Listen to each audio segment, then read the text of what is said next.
Admiral Jiwoo Park stood on the bridge of her ship, the Indomitable Spirit. She watched the stars through the large window. Her ship floated quietly in space, far from Earth. She had been a commander for 30 years, and in all that time, she had never fired a weapon in anger. That was how humanity wanted it. Stay quiet. Watch. Learn. On the main screen, Ambassador Taiyang Huang appeared. He was sitting in a massive hall filled with strange creatures. Some looked like floating lights. Others had too many arms. Some were covered in scales. This was the Galactic Council, the group that ruled most of the galaxy. Huang had been Earth's voice in that hall for 20 years. Jiwoo knew he was tired. Huang stood and began to speak. His voice was calm and respectful. He asked the Council to consider trade agreements with Earth. He talked about sharing knowledge and building friendships. He explained how humans wanted to learn from the older species. His words were careful and kind. The Council members barely looked at him. One of them, a being made of pure energy called a Velkari, laughed. The sound echoed through the hall like breaking glass. Another creature, a massive reptile from the Thex Imperium, waved a clawed hand as if brushing away a fly. They were not interested. Then the Velkari spoke. Its voice filled the chamber. It called Earth a quiet terrarium where primitive apes learned to press buttons. It said humans were children playing with toys they did not understand. The other council members made sounds that might have been laughter. No one defended humanity. No one spoke against the insults. Jiwoo felt her jaw tighten. Beside her, Commander Dae Sung Choi crossed his arms.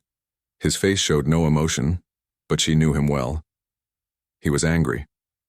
On her other side, Dr. Hana Kim shook her head slowly. The doctor had always believed in peace, but even she looked hurt by the words. The transmission continued. Huang tried to respond, but the council cut him off. They rejected every proposal. They said humanity had nothing to offer. They treated Earth like a joke. Finally, the session ended. Huang's face disappeared from the screen. Jiwoo turned to her crew. She called a meeting in the war room. Her senior officers gathered around the table. The room was quiet except for the soft hum of the ship's engines. Everyone had watched the council session. Everyone had heard the insults. Dr. Kim spoke first. She believed humanity should continue being patient. The galaxy was old, she said. These species had been in space for thousands of years. They saw humans as young and inexperienced. Give them time, she argued. Show them that Earth could be a good partner. Commander Choi disagreed. He said the council did not respect weakness. They only understood power. Perhaps humanity needed to show its strength. Not with war, he added quickly, but with a demonstration. Let them see that Earth was not helpless. Captain Min-Seo Lee, the youngest officer in the room, said nothing. She was a pilot, the best in the fleet. She flew the new experimental fighters that used technology the council had never seen. She wanted to prove that humans belonged in space. But she waited for the admiral to decide. Jiwoo listened to them all. She had spent 60 years watching the galaxy, 60 years of being called names, 60 years of being ignored. She had followed orders. She had kept Earth quiet. But something had changed today. The insults felt different this time. They felt dangerous. She made her decision. They would continue as before. No demonstrations, no threats. Earth would remain quiet. But she ordered her officers to review all military protocols. She wanted every ship ready, every weapon checked, every soldier prepared, just in case. The meeting ended. Her crew left to carry out their orders. Jiwoo stayed in the war room alone. She opened a file on her computer. It was marked classified. Inside were plans for weapons and strategies that Earth had been building in secret for decades. While the galaxy laughed at humanity, humans had been preparing. Hours later, a new transmission came from the council. Jiwoo played it on the screen. The Thex war marshal appeared. His face was covered in scars from old battles. He smiled, showing rows of sharp teeth. His words were simple and clear. He said the Thex Imperium was bored. They wanted entertainment. Perhaps they would test these humans. Perhaps they would visit one of Earth's colonies. Perhaps they would see how long humanity stayed quiet when their people were in danger. The screen went black. Jiwoo sat in silence. Her hands rested on the table. She looked at her reflection in the dark screen. For 60 years, Earth had chosen peace. For 60 years, they had endured insults. But now the Council was threatening human lives. They were threatening families, children, innocent people who had done nothing wrong. She pressed a button on her desk. Commander Choi appeared on the screen immediately. He had been waiting for her call. She gave him one simple order. Prepare the fleet for combat operations. Everything. Everyone. They would not start a war. But if the Council forced their hand, Earth would be ready. The quiet days were ending. The galaxy had pushed too far. They had mistaken patience for weakness. They had confused silence with fear. They were about to learn the truth. Earth had remained quiet not because humans were afraid. They had remained quiet because they were waiting. Waiting for the right moment. Waiting for a reason. The Council had just given them that reason. 3 weeks passed. Governor Yan Wu-song stood in the control center of Nova Haven, a human colony orbiting the star Tau Ceti. 2 million people lived here. They had farms and factories, schools and hospitals. Children played in the parks under protective domes. It was home. Then the alarm started screaming. Red lights flashed across every screen. The sensors had detected something massive entering the system. Governor Song felt his stomach drop. He knew what it was before anyone said the words. The Thex Imperium had come. 43 warships appeared on the scanners. They were huge, much larger than any human vessel. Their weapons were already charging. The Thex had brought enough firepower to destroy the colony 10 times over. They were not here to talk. A message came through. War Marshal Krath appeared on the screen. His face was covered with old battle scars. His eyes showed no mercy. He spoke in a language that the computer translated. His demands were simple. Nova Haven must surrender. The colony would become property of the Thex Imperium. The people would serve as workers. If they refused, the Thex would destroy everything. Governor Song stood straight. His voice did not shake.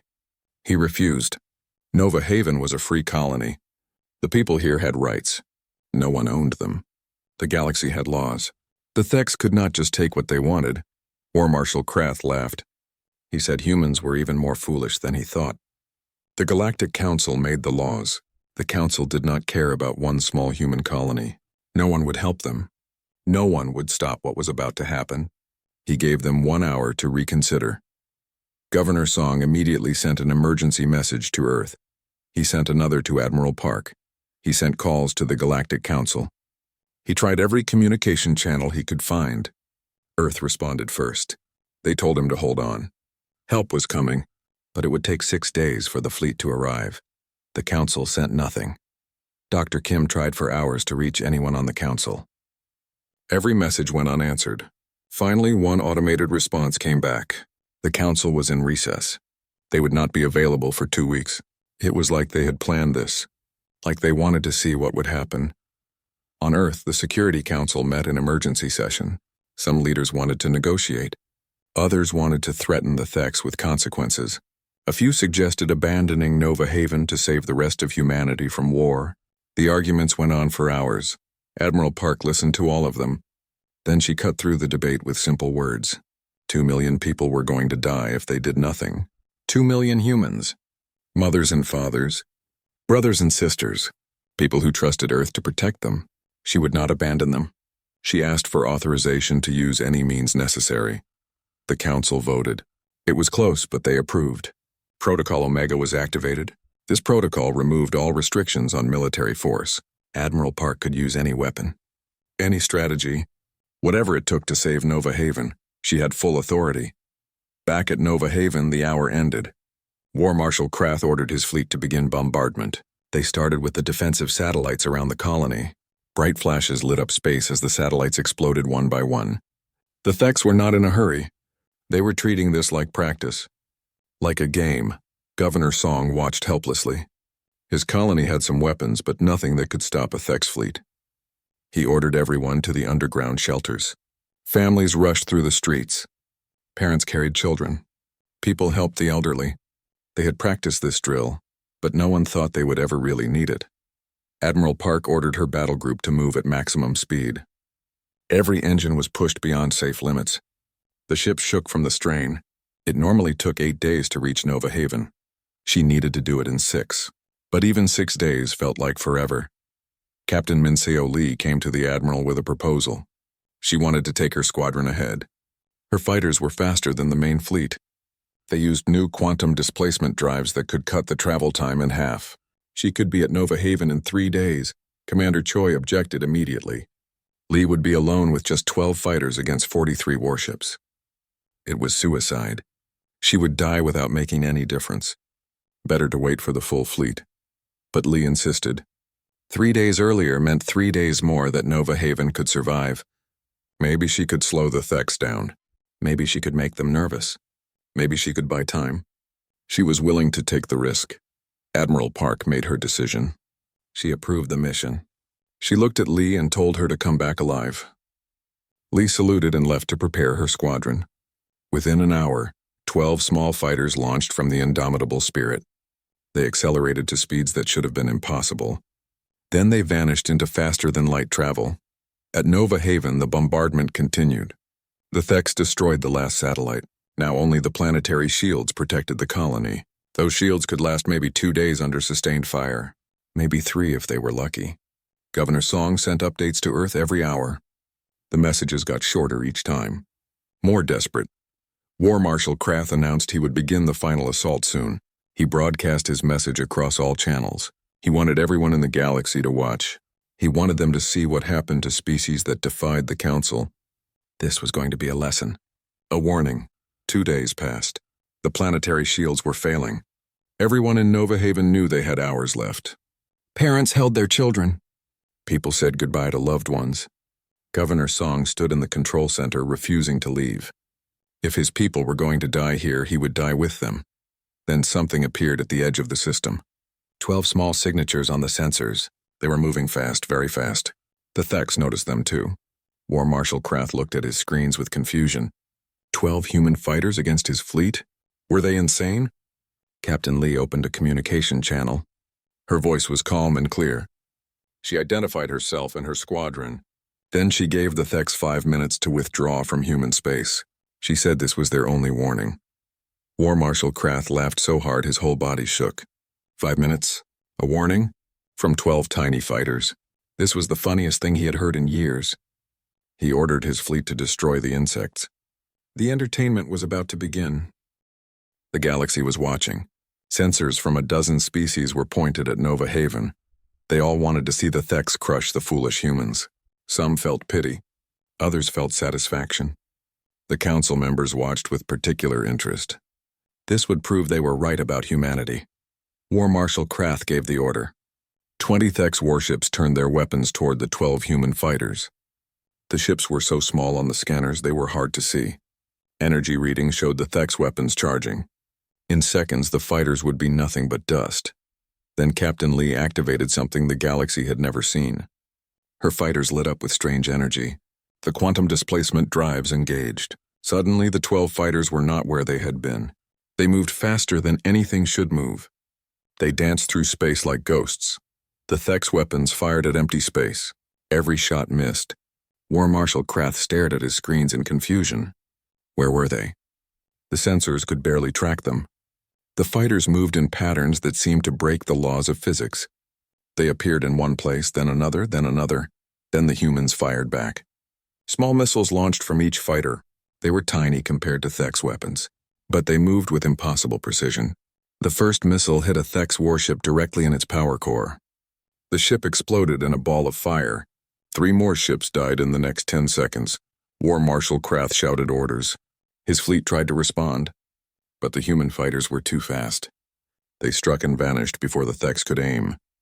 More warships exploded. The space around Nova Haven filled with debris. In 90 seconds, 17 Theks ships were destroyed. The galaxy stopped laughing. The council members leaned forward in their chambers. This was not possible. Humans were supposed to be weak. They were supposed to be primitive. How did they have this technology? Where had they been hiding it? War Marshal Krath realized he was losing. He had lost 17 ships to 12 fighters. His warriors, proud and fierce, were being beaten by a species everyone mocked.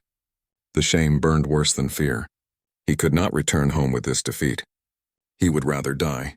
He gave a desperate order. All remaining ships would charge directly at Nova Haven. They would ignore the fighters. They would break through the planetary shields and destroy the colony. Even if the humans killed his entire fleet, he would take those 2 million lives with him.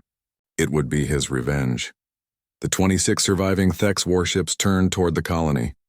Their engines roared to full power. They accelerated hard. The fighters tried to stop them, but there were too many ships moving too fast. Some of the warships would get through. Captain Lee saw what was happening. She made a decision without thinking. She pushed her fighter to maximum speed. She flew directly into the path of the lead warship. It was War Marshal Krath's flagship. The massive vessel bore down on her tiny fighter like a mountain falling from the sky. She fired everything she had, every missile, every energy weapon. Her fighter systems overloaded from the strain. The weapons struck the flagship's shields. They held for a moment. Then they collapsed. Her last missile hit the ship's forward section. It did not destroy the flagship, but it damaged the engines. The ship slowed, but the flagship was still moving. It was coming right at her. Lee tried to dodge, but her fighter's engines were burning out. The controls were not responding. She was going to crash into the Thex ship. She closed her eyes and thought of Earth. She hoped her sacrifice would buy enough time. Then the sky lit up with new arrivals. Admiral Park's battle group had arrived early. They had pushed their engines to the breaking point. Several ships had damaged systems. One frigate was trailing fire. But they were here, and they were not happy. The indomitable spirit emerged at the front of the fleet. It was enormous compared to the Thex warships. Admiral Park stood on her bridge and gave one simple command. Fire everything. The flagship's weapons unleashed hell. Directed energy weapons struck the Thex fleet. These were not like anything the galaxy used. They were pure concentrated power. The first beam cut through 3 Thex warships like they were paper. The second beam destroyed 4 more. The third turned War Marshal Krath's flagship into glowing gas. The rest of the human fleet joined in. Ship after ship fired weapons that should not exist. The Thex tried to fight back. They tried to retreat, but there was nowhere to run. The human fleet had positioned themselves perfectly. Every escape route was blocked. In 15 minutes it was over. Every Thex warship was destroyed or disabled. Only one vessel remained intact. It was a small transport ship that had stayed far from the battle. The humans captured it easily. Inside was War Marshal Krath. He had abandoned his flagship at the last moment. He had tried to save himself while his warriors died. Commander Choi led the team that boarded the transport. He found Krath cowering in a cargo hold. The great War Marshal who had laughed at humanity was shaking with fear. Choi showed no emotion. He simply placed him under arrest and returned to the fleet. Search and rescue teams found Captain Lee's fighter drifting in space. The cockpit was crushed. Life support was failing. But she was alive. Barely. They rushed her to the medical bay. Dr. Kim met them there. She worked for 6 hours to save Lee's life. The young pilot had broken bones and internal injuries. But she would survive. Admiral Park broadcast a message to the entire galaxy. Every council member heard it. Every species in space received it. Her words were simple and clear. Earth had remained quiet not from weakness but from mercy. That mercy had limits. The council had crossed those limits. Anyone who threatened humanity again would face the same fate as the Thex. Governor Song stood on the surface of Nova Haven and watched the human fleet in orbit. His colony was saved. His people were safe. Children came out of the shelters and looked up at the stars. They did not understand what had happened. They only knew they were alive. The galaxy was silent. No one was laughing now. The Galactic Council called an emergency session. The Velkari were furious. The Quen Collective was alarmed. Species that had ignored humanity for decades suddenly wanted to know everything about them. How long had they been hiding this power? What else were they capable of? Admiral Park sat in her quarters alone. She looked at reports of the battle. 0 human casualties except for Captain Lee's injuries. Complete victory. But she felt no joy. The quiet days were over. Earth had shown its teeth. Now the galaxy would either respect them or fear them. Probably both. and she knew this was only the beginning. 2 months passed. The galaxy had not recovered from the shock. Humanity had destroyed a Thex fleet. A full fleet, 43 warships reduced to nothing by a force that was supposed to be primitive. The Council could not ignore this. They could not pretend humans were harmless anymore. The Galactic Council met in their grand chamber. High Counselor Vexnar, a being of pure energy, called the session to order. The topic was simple: what to do about humanity. Some council members wanted to negotiate. Others wanted revenge. The Quen Collective, a hive mind species, called humanity a disease that needed to be removed. The council made their decision. They would form a coalition fleet. 8 species would contribute ships, 147 capital vessels. It would be the largest military force assembled in 200 years. They would surround human space. They would force Earth to surrender. Humanity would give up all weapons and submit to council authority. If they refused, the coalition would destroy every human colony. Dr. Kim tried one last time to prevent war. She sent messages to every council member. She offered to share human technology. She proposed peace treaties. She explained that humanity only wanted to coexist. She begged them to reconsider. Every message was rejected. The council said humanity was too dangerous to be free.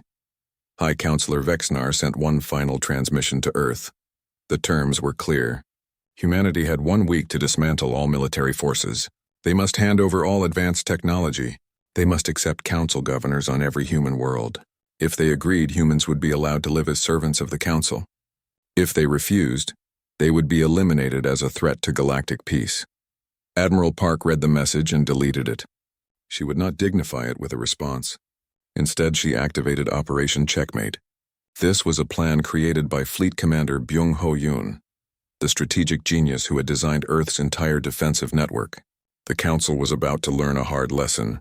The Coalition fleet assembled at the edge of human space. 147 warships from 8 different species. They were confident. They had overwhelming numbers. Their weapons could turn planets to dust. Surely humanity would see reason. Surely they would surrender. They began their advance. The fleet moved in perfect formation. They expected to find human ships waiting to defend the border. They found nothing. Empty space, no defenses, no resistance. It seemed like Earth had abandoned their outer colonies. The coalition commanders smiled. This would be easier than they thought. They were wrong. The moment the fleet crossed into human space, everything changed. Weapons platforms appeared from nowhere. Thousands of them. They had been hidden, their signatures masked by technology the Council did not understand. The platforms activated all at once. Suddenly, the coalition fleet was surrounded. The platforms opened fire. Energy beams and missiles struck from every direction.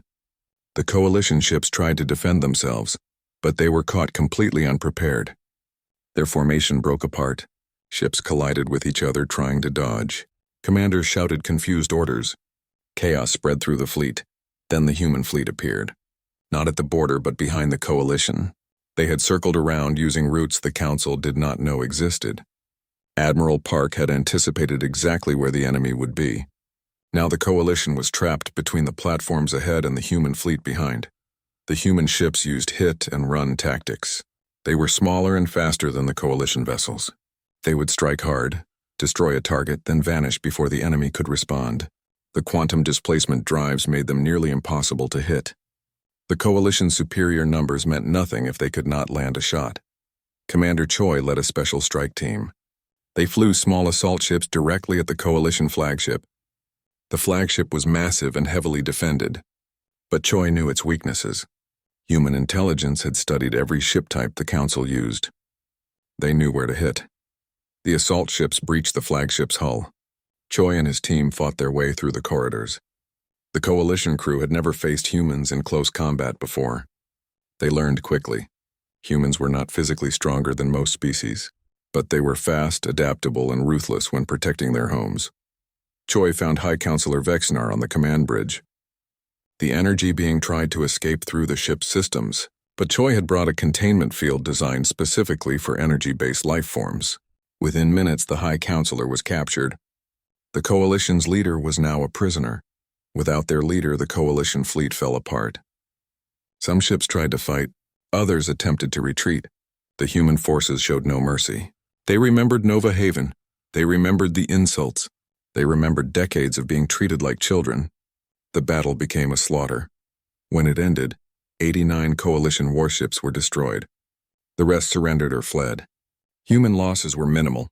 A few damaged ships, some wounded soldiers, but no deaths. Earth had won another impossible victory. Admiral Park ordered High Counselor Vexnar brought to her ship. She wanted answers. The counselor was placed in a secure room. Dr. Kim conducted the interrogation. She asked why the council hated humanity so much. What had Earth done to deserve this treatment? Vexnar finally told the truth. The council had never hated humanity. They had feared them. For thousands of years, the council had maintained power by keeping younger species weak. They would find emerging civilizations and crush them before they became threats. They had done this dozens of times. Humanity was supposed to be just another victim. But something had gone wrong. Humanity had stayed quiet for 60 years. The council thought this meant humans were obedient. They did not realize Earth was using that time to study them, to learn their weaknesses, to prepare weapons that could defeat them. By the time the council understood their mistake, it was too late. Dr. Kim left the interrogation feeling sick. The council was not noble. They were not wise. They were bullies who had gotten comfortable. They had ruled through intimidation for so long that they forgot how to actually fight, and now they were paying the price. News of the defeat spread quickly. Species across the galaxy heard about it. 12 civilizations that had been suppressed by the council reached out to Earth. They wanted to join humanity. They wanted protection from the council. They wanted to be free. Admiral Park met with her command staff.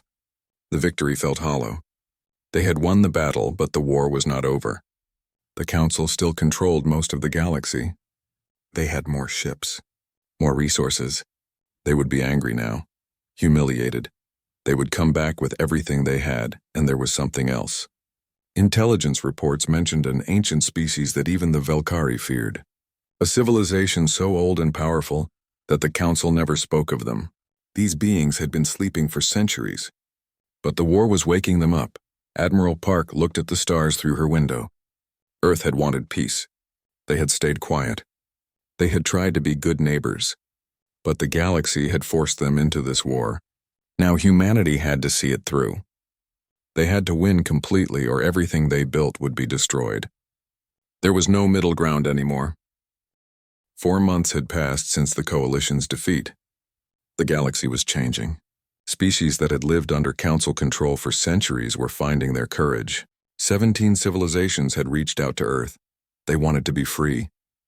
They wanted to stand together against the council. Ambassador Jae-hyun Shin took charge of these diplomatic efforts. He was younger than most ambassadors, but his mind was sharp. He saw opportunity where others saw chaos. He proposed creating the Freedom Coalition, an alliance of species dedicated to liberty and mutual protection. Dr. Kim worked day and night to make this coalition function. Each species was different.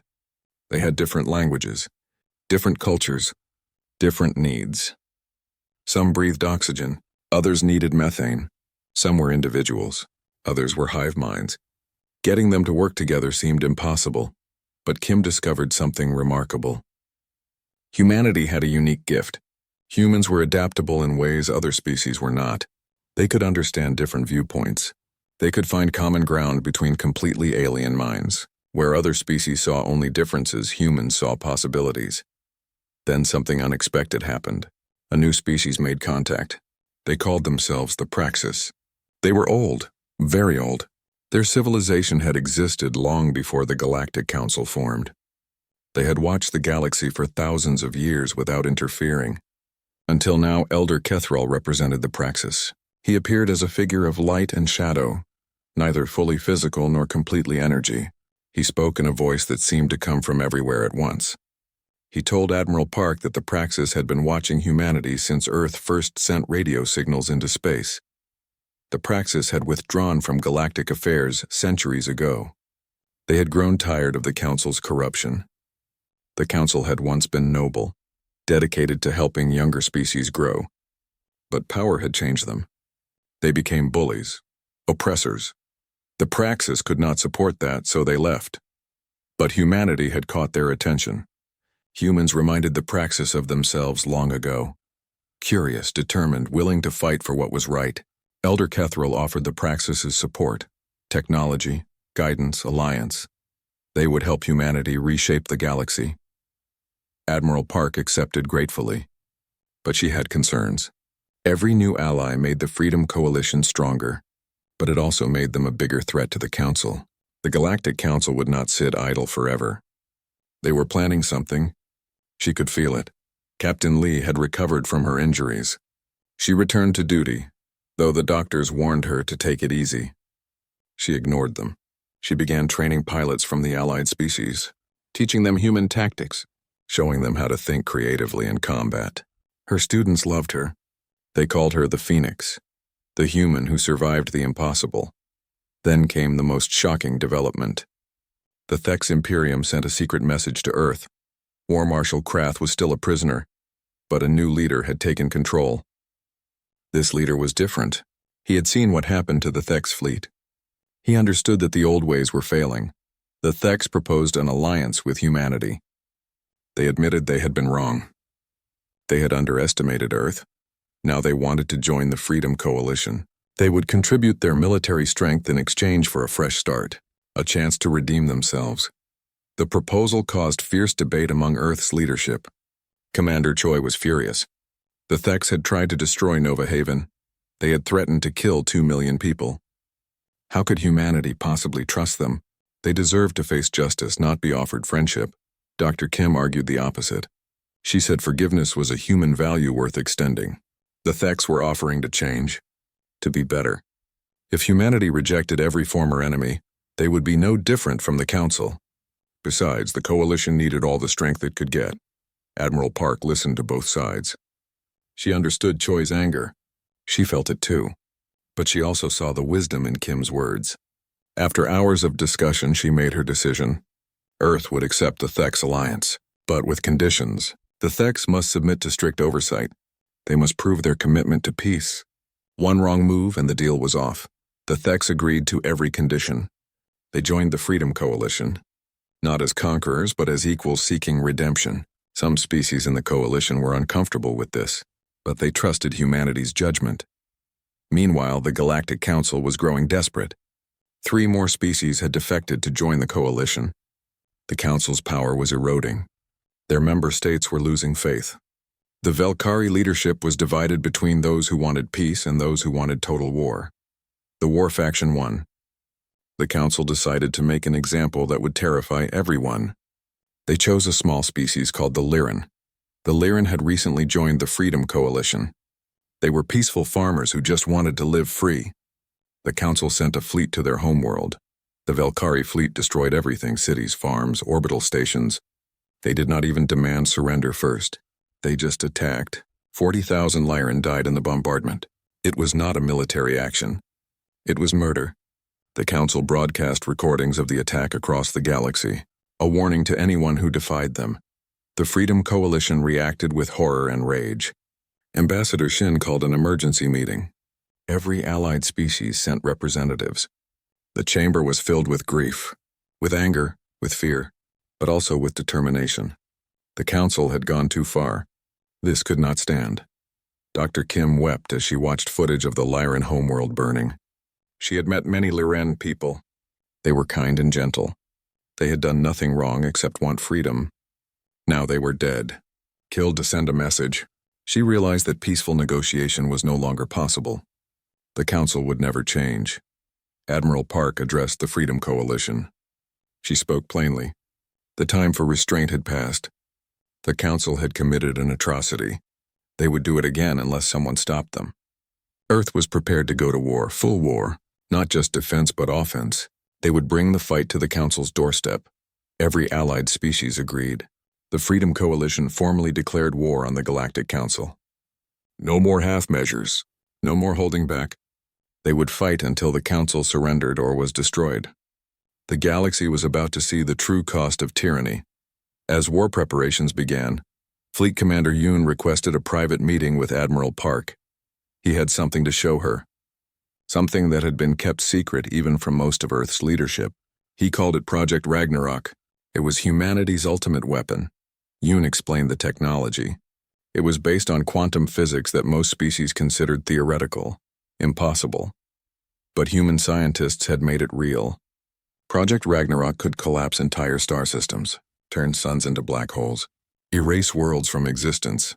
Admiral Park stared at the data in silence. This weapon could end the war instantly. One strike and the Council's core systems would be gone. But using it would mean killing billions, possibly trillions. It would make humanity worse than the Council ever was. She faced an impossible choice. 7 months into the war, the galaxy was burning. Hundreds of battles had been fought. Millions had died. The Freedom Coalition controlled the outer territories. The Galactic Council held the core systems. Neither side could gain the advantage. The fighting dragged on with no end in sight. Admiral Park held another meeting about Project Ragnarok. Her command staff was divided. Commander Choi had changed his position completely. After seeing the war's destruction, he now opposed using Ragnarok. He said it would make humanity into monsters. They would become everything they fought against, but others disagreed. Every day the war continued, more innocents died. Civilian transports were destroyed. Colonies were bombarded. Refugee camps were attacked. How many more had to suffer? If Ragnarok could end it all, was it not humanity's duty to use it? Dr. Kim proposed a compromise. Do not use Ragnarok on inhabited systems. Instead, demonstrate it on an empty one. Show the Council what humanity could do. Make them understand that continued resistance was futile. It would be a warning, not an attack. Captain Lee suggested something different. Use Ragnarok's existence as a negotiating tool. Tell the Council about it. Offer to destroy the weapon in exchange for peace. Show them that humanity valued life more than victory. It might convince them to surrender. Admiral Park refused both plans.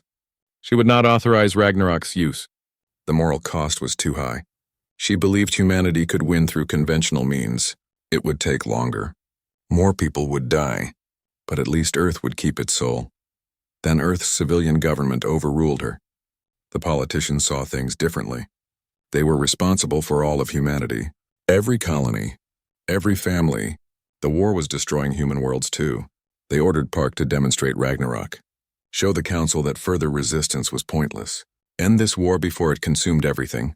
Admiral Park considered resigning. She had followed orders her entire career. But this order felt wrong. Yet she understood the reasoning. How many more would die if the war continued for years? Decades? Was her conscience worth billions of lives? She obeyed. She selected a barren system on the border between Council and Coalition space. It had 3 planets, all lifeless rocks. No stations. No colonies. Nothing alive. Both sides sent observers to watch from safe distances. The galaxy would see what humanity had created.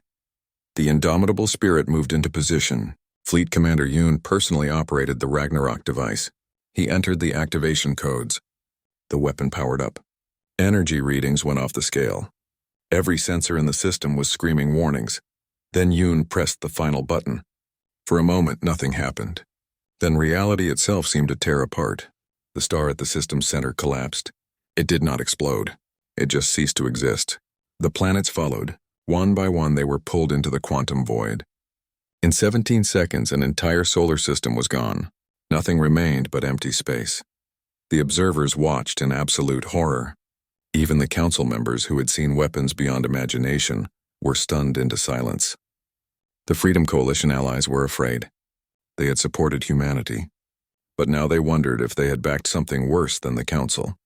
The Galactic Council called for immediate peace talks. For the first time in their history, they treated humanity as equals. Actually, they treated humans as superiors. The species that had called Earth a terrarium now begged for negotiations. 3 Council species defected immediately. They would rather join the coalition than face Ragnarok, but not everyone was ready for peace.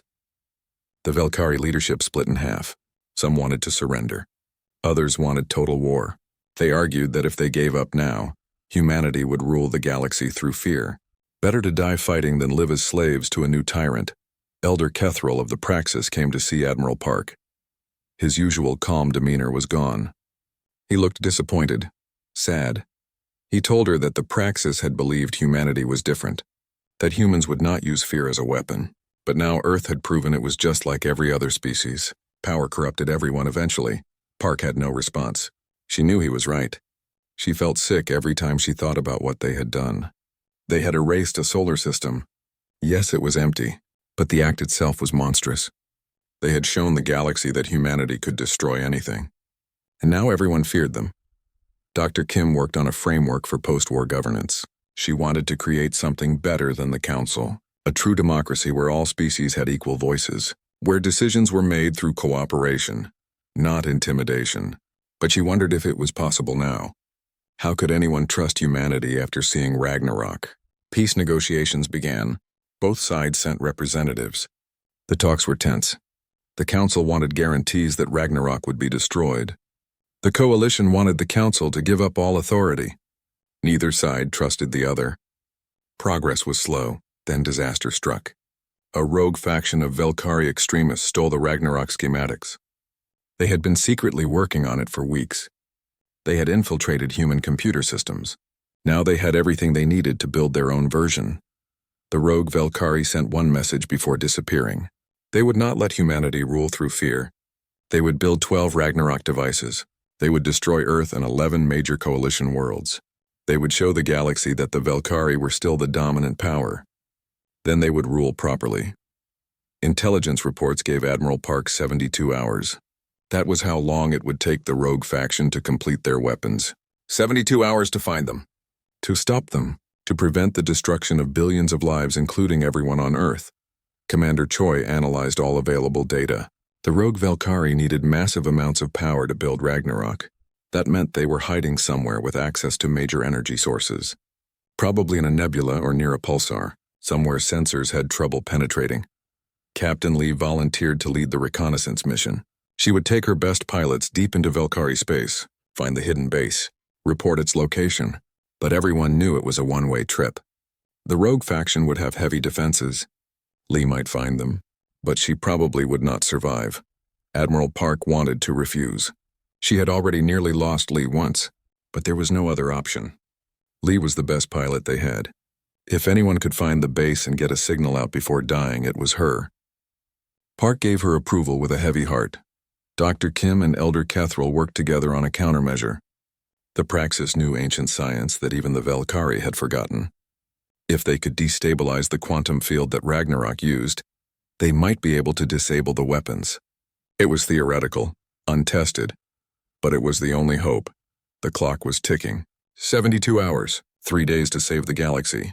Admiral Park assembled a joint task force, humans, Praxis, reformed Thex, even some council species who opposed the rogues. They would work together. Find the base, stop the weapons, or die trying. There were no other options. 60 hours remained. Captain Lee and her squadron jumped into Velkari space. They flew dark, all systems running on minimum power. They were ghosts in the void, searching for the rogue base. Every sensor sweep brought them closer to being discovered. But they had no choice. Back on the indomitable Spirit, Dr. Kim and Elder Kethril finalized their countermeasure. It was elegant in its simplicity. They would broadcast a specific quantum frequency. If their calculations were correct, it would destabilize any active Ragnarok device. The weapon would collapse on itself instead of destroying its target. But there was a problem. The countermeasure had to be deployed at close range. Very close. Someone would need to get within a few kilometers of each Ragnarok device. That meant finding the base, getting past its defenses, and surviving long enough to activate the countermeasure. 48 hours. Lee found something. A massive energy signature hidden in the Crimson Nebula. The nebula's radiation made sensors useless. Perfect cover for illegal activities. She sent her squadron to investigate. They found it. A massive station floating in the red clouds. Hundreds of ships defended it. Lee transmitted the coordinates and began her attack. She knew reinforcements were days away, but maybe she could slow down the rogues. By time, her squadron struck fast. They destroyed 3 defense platforms before the enemy fully reacted. Then hell erupted around them. The task force received Lee's signal. Admiral Park ordered maximum speed. They pushed their ships harder than ever before. Engines overheated. Hull plating cracked from the stress. But they kept going. 36 hours out, too long. Far too long. Inside the rogue base, the Velkari extremists worked frantically. They detected the attack outside. They knew they were discovered. They abandoned their plan to build 12 weapons. They would settle for 3. 3 was enough to make their point. They activated the first device. Space screamed. Reality tore. A nearby star system collapsed. Gone in 17 seconds, just like before. The rogues laughed. They activated the second device. Another system died. They prepared to activate the third. This one was targeted at Earth, but Captain Lee was still alive, barely. Her ship was damaged. 2 of her pilots were dead. The rest were fighting a losing battle. She saw the station's main weapons powering up. She saw the quantum distortions that meant another Ragnarok was activating. She made a decision. She set her fighter on a collision course with the station. Full speed. Her squadron commander screamed at her to pull back. She ignored him. She armed every explosive device her ship carried. She thought of Earth, of the children playing under blue skies, of families eating dinner together, of everything worth protecting. Her fighter struck the station's main power conduit. The explosion was massive. Power surged through the station's systems. The third Ragnarok device, partially activated, overloaded. Instead of reaching out to Earth, it collapsed inward. The station began tearing itself apart. The task force arrived 2 hours later. They found debris, wreckage. The rogue base was gone, destroyed by its own weapon. Lee's fighter was nowhere to be found. Admiral Park searched the debris field personally. She refused to give up. She would not lose Lee again. They found an escape pod. Lee had ejected at the last second. She was unconscious. Badly wounded, but alive. The medical team rushed her to surgery. Dr. Kim worked on her for 8 hours. When Lee finally opened her eyes, the war was over. The rogue faction's defeat broke the Council's will to fight. The remaining Velkari leadership surrendered. Other Council species followed. The Galactic Council formally dissolved itself. They admitted their centuries of corruption.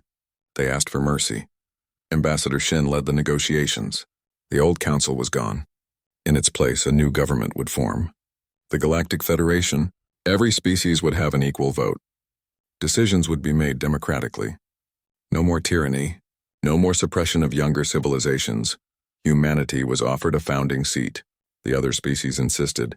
Earth had freed them, protected them, shown them a better way. Admiral Park accepted on humanity's behalf.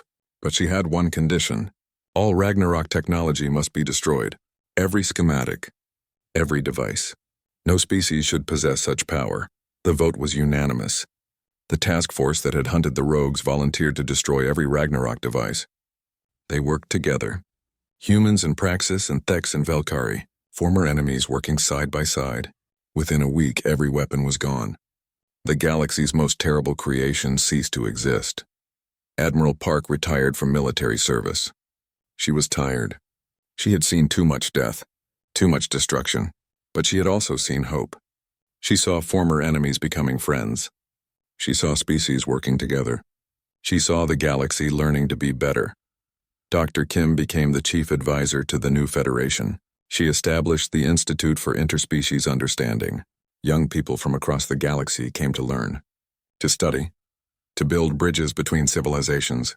Her dream of true cooperation was becoming real. Commander Choi took command of the Federation's peacekeeping forces. His job was to ensure weapons like Ragnarok never appeared again. He took the duty seriously.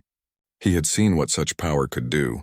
He would spend the rest of his life making sure no one ever used it again. Captain Lee became an instructor at the Federation Fleet Academy. Pilots from every species learned from her. They studied her tactics, her courage, her willingness to sacrifice everything for others. She became a legend, proof that one person could change the course of history. 5 years passed. Peace held. The galaxy was different now.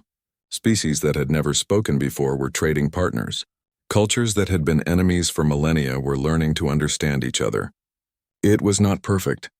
There were still conflicts, still disagreements. But they solved them through words, not weapons. Admiral Park stood on a viewing deck of the new Federation headquarters. It was built in neutral space, far from any homeworld. Representatives from 200 species worked here, making laws, settling disputes, building the future. She watched ships arrive from across the galaxy. Ambassador Huang joined her. He was older now. Gray hair, tired eyes, but he smiled. He remembered those early days when the Council mocked him, when they called humanity children, Now humans were helping to lead the galaxy. It was a strange turn of events. Park asked him if he ever thought things would turn out this way. Huang laughed. He said no. He had expected to spend his whole career being insulted, being ignored. He never imagined Earth would reshape the entire galaxy. Park said humanity had not reshaped anything. They had simply refused to accept injustice. They had stood up for what was right. The galaxy had done the rest. Every species that joined the coalition had made their own choice. Humanity just gave them the courage to act. Huang disagreed. Humanity had done something special. They had remained quiet while the council mocked them. They had built strength in silence, and when they finally spoke, their words carried weight. That patience, that wisdom, that was humanity's true gift. Park smiled. She thought about all the people who made this possible. The soldiers who fought, the diplomats who negotiated, the scientists who created, the ordinary citizens who endured. They all contributed. They all mattered. She looked at the stars. Somewhere out there, new civilizations were taking their first steps into space. They would face challenges, make mistakes, but the galaxy would be ready to help them now, to guide them, to welcome them as equals. Earth had remained quiet for 60 years. Then they spoke, and the galaxy listened, not because humanity was the strongest, not because they had the best weapons, but because they showed everyone a better way. A way based on cooperation, understanding, hope. That was the real victory. That was what would last long after the battles were forgotten. The galaxy had learned that silence could be wisdom, and when the quiet ones finally speak, the entire universe should listen.